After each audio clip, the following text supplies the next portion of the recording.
All right. So, what up, people? Um, so today is March 6th, Wednesday, March 6th, 2024, and I'm just gonna go over my analysis for the day, my trade reviews, all that, what I was thinking. So we will delete these levels and kind of just go over everything, and yeah. So today was actually my biggest trading day ever, and I'm very, very proud of the trades I took, my execution, and I'm gonna talk about how this is like this is my biggest day ever. But just know, the trading journey is definitely not all sunshine and rainbows. For the past few months, I went from being unprofitable when I first opened my live account back in like September or something. I forgot when it was. And before that, I was just trading on paper since April or May.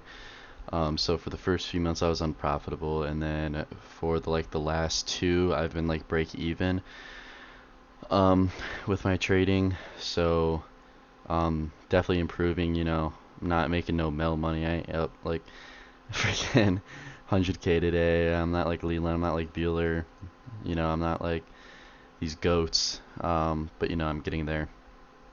I'm improving every single day. Trying to be better.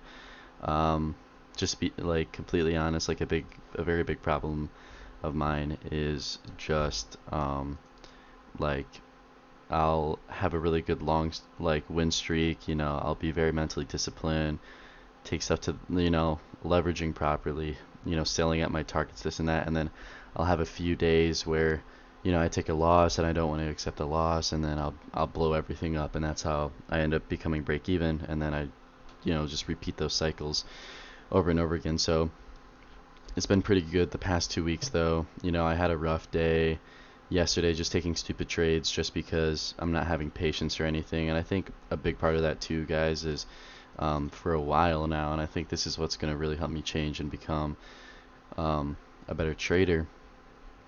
It's just like really, putting my focus and my all into it. Like, yeah, I work hard. Bueller talks about that. I work hard, and I really appreciate that. But, like, sometimes I don't want to get up every day, and I don't want to really just like do the work that's necessary. I don't want to read the levels. I'm not looking at the trend. I'm not looking, you know, from a non-biased like point of view. I'm doing all these things wrong, and that translates into my trading.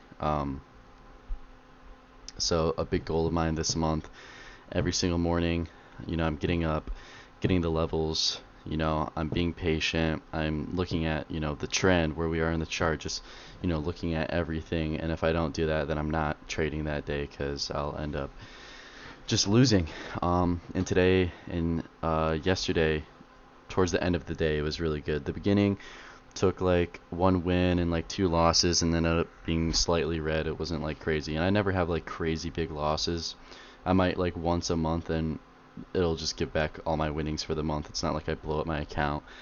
Um, but yeah, so I had like a green day on Friday, and then Monday was green, and then yesterday it was kind of like iffy, and then today was just super, super good. I ended up being green yesterday too because of this last thing I did, but let's just get into it. We're going to go over the price action and everything. So basically what we had marked yesterday is these levels right here. For today we also had this gap fill right here, and then we also had these highs marked. So these are our recent price action levels right here. Well, actually, we didn't have that. We had this for the golden pocket today. There we go. So these were the levels. But to get into my swing trade, which I sold today, which was 250%, this is like my biggest swing trade I've taken. And, I sized properly. I wasn't thinking about the money. I just saw a clear pattern. I've been seeing SPY do this multiple times. It just really seemed right. And I wasn't worried about the money. I wasn't worried about the gain. I accepted my loss, and that's the first thing I did right, and why I think I ended up winning this trade, because I was focused on the chart, not the money. Let me fix these settings real quick so it's a little bit more clear here. But anyway, So the reasoning for my swing trade is I've been seeing Leland post this chart around marking how we've been doing the same thing on SPY, where we'll have a green day like this, then we'll kind of have like a doji shitty day, and then we gap down, and then we have a red day. We see the same thing here. We see like the same thing here. Like kind of the same thing here, even though that was 2 red days in a row. But yeah, see like the same thing here. So it's happening often. The most noticeable ones is obviously this one, and it is also this one right here. And as you notice, every single time this happens, we always come back into an area of demand. So an area of demand there, right here, area of demand there, and here. So what is that telling us with yesterday? We have an inverse hammer, we gap down, we have a red day, and where do we come back to? We come back into demand. And we can see the bullish reaction off of this demand, and the reason why I ended up taking this trade is, look at, we get an outside bar on the 15, outside bar on the hourly, outside bar on the 30, outside bar on the 10, outside bar on the 5. So obviously there's bulls sitting in this demand, and this is where I end up taking my trade and planning to swing, is somewhere in here when we start getting this bullish reaction. And you can also see this is like a hunt for like liquidity too. I'm not really going to get into that though, because I know we don't talk about liquidity too much in the chat. Well, we do, but it's not like a big thing we look at, so I don't really want to get into it and confuse people. But yeah, just look at it as we come down back into demand. We're following the same pattern that we've been following for the past month or two, and we're seeing outside bars and very bullish candles in this area. So I go, okay, well, what did we also do back here on the daily? Look at here. Ended up, boom, gapping up. Right here, gapping up. Right here, gapping up, and having a bullish day.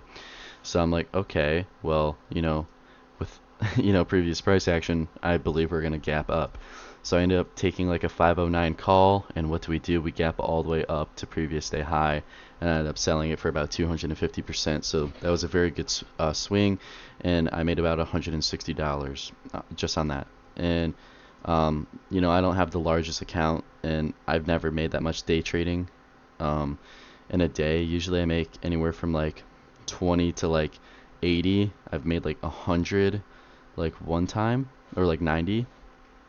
But I have a small account. I'm learning discipline, learning to be profitable and consistent. So I'm not like trading with crazy size. So I make $160 from this. And then let's get into the day trade today. And now, honestly, I'm very, very proud of this trade, but I'm also very proud of this trade. Like, these are two of probably some of the best trades I've ever taken ever, just because of the price action reading and the patience and just everything. So I am also going to talk about some liquidity in here too. So if you guys don't really know what liquidity is, just like watch a video on it, because I really do not feel like explaining it. And also, just because I'm talking about this doesn't mean you have to trade like this too. Like, everybody trades in different ways, as long as your strategy works. And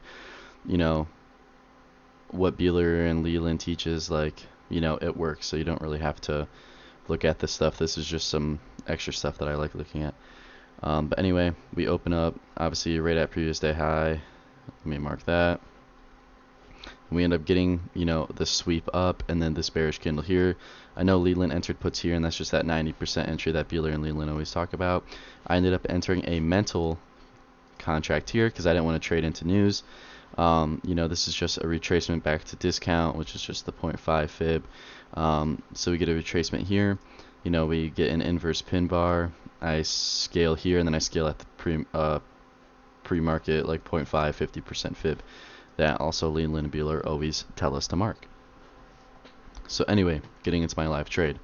I am going to turn on extended trading hours, and this is probably something I'm going to experiment with a bit, just to like look at some previous structure, look at where price might want to go to, sweep lows, stuff like that. So if we go out onto the 15-minute, we can see a clear break of structure yesterday at right at